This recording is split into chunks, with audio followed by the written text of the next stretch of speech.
Hello friends, स्वागत है आपका अपने चैनल अंजलि बीएड क्लासेस में। और आज का जो सब्जेक्ट है वो है पेडागोजी ऑफ इंग्लिश।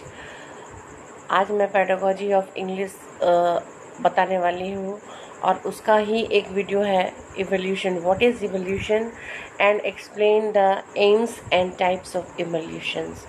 तो फ्रेंड्स, वीडियो को स्टार्ट करने से पहले अगर आप चैनल पे नए हैं तो इस चैनल को लाइक करें, शेयर करें और सब्सक्राइब करें।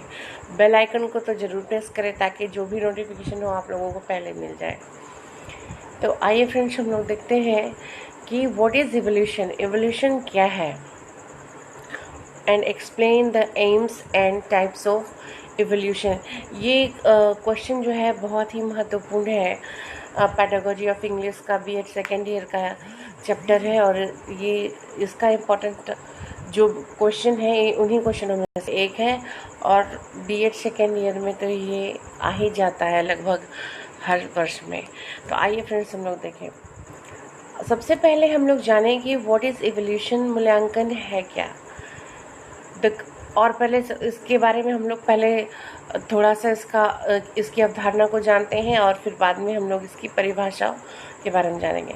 The concept of evaluation has been developed by doctor B.S. Bloom, the famous educationist of Chicago. He brought his concept to India 1958. कहने का अर्थ है कि द कंसेप्ट ऑफ इवोल्यूशन, मूल्यांकन की जो अवधारणा है, इसके जनक कहलाते हैं डॉक्टर B.S. ब्लूम, जो कि एक फेमस शिक्षा शास्त्री थे शिकागो के। और ये जो उनका इवोल्यूशन था, ये उनका कंसेप्ट जो था वो इंडिया में 1958 में आया है, वो लेकर के आए हैं। अब फ्रेंड्स, हम लोग बात करते हैं कि इवोल्यूशन की अवधारणा की, इवोल्यूशन की परिभाषा के बारे में जानेंगे। टाइप्स ऑफ इवोल्यूशंस, डेफिनेशंस और इसके जो टाइप्स हैं वो क्या क्या है। फ्रेंड्स, तो देखिए, हम लोग पहले डिस्कस करते हैं इवोल्यूशन वर्ड जो है कहाँ से ड्राइव हुआ है। Evaluation derived from the word valere. ये इवोल्यूशन वर्ड जो है वेलरी वर्ड से निकल करके आया है।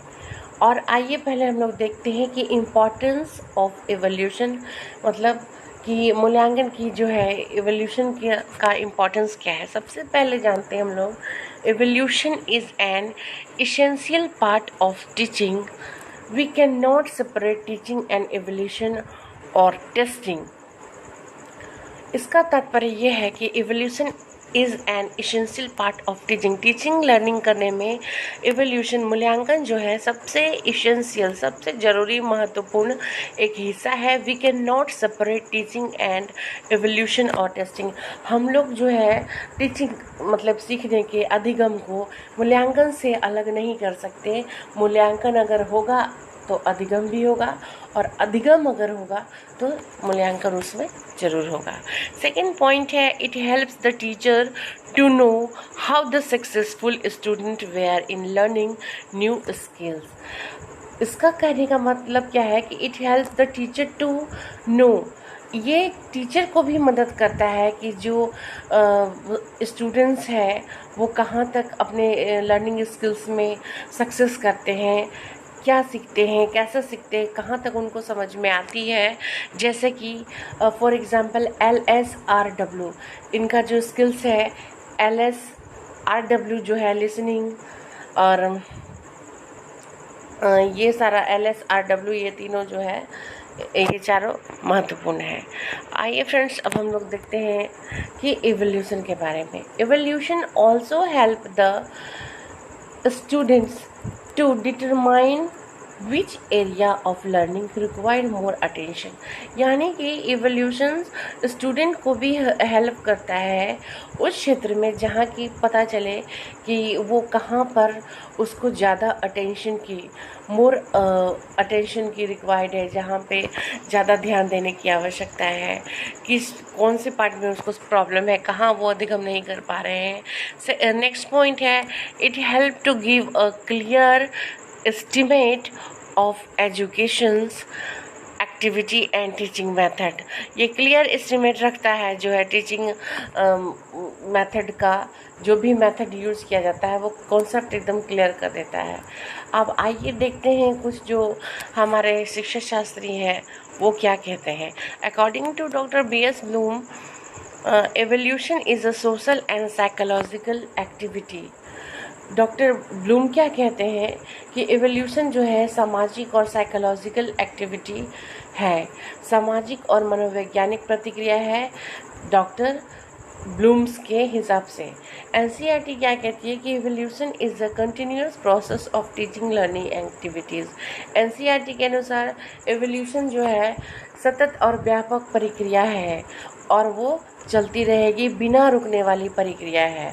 तो इसी तरीके से कुछ परिभाषा, कुछ डेफिनेशंस हैं। अब देखते हैं टाइप्स ऑफ एवोल्यूशंस। तो एवोल्यूशंस के कितने प्रकार हैं। तो सबसे पहला प्रकार जो है फॉर्मेटिव एवोल्यूशन या असेसमेंट भी कहेंगे, और दूसरा है समेटिव एवोल्यूशंस।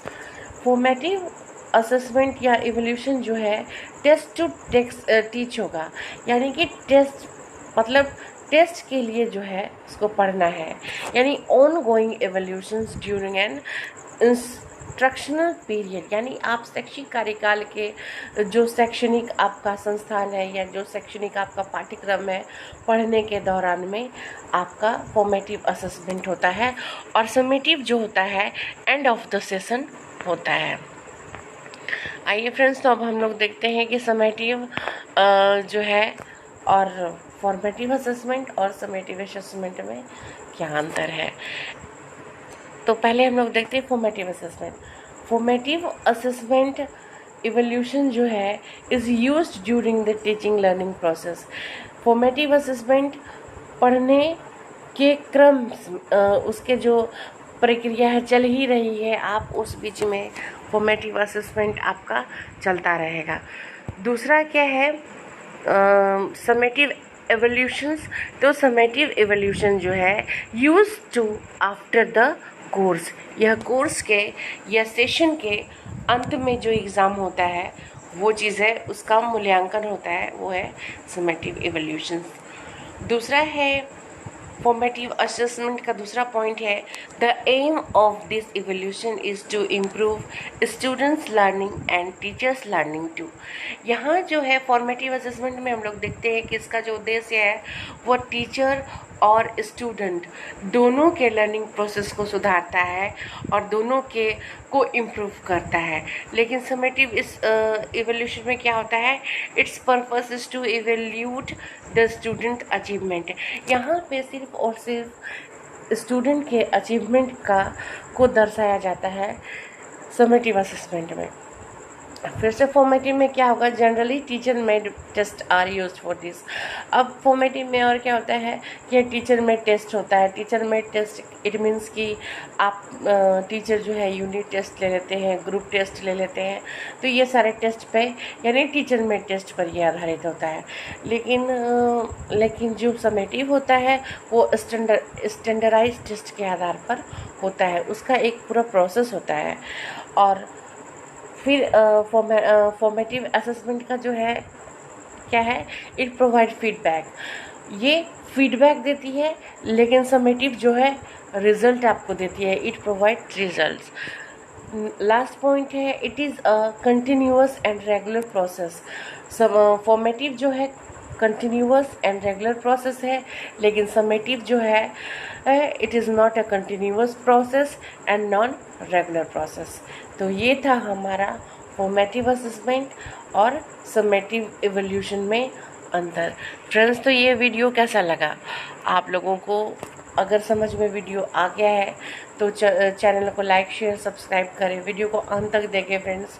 और इससे रिलेटेड और वीडियो जो है मैं अपलोड करती रहूँगी फ्रेंड्स। तब तक मिलती हूँ नेक्स्ट वीडियो में, तब तक के लिए बाय बाय।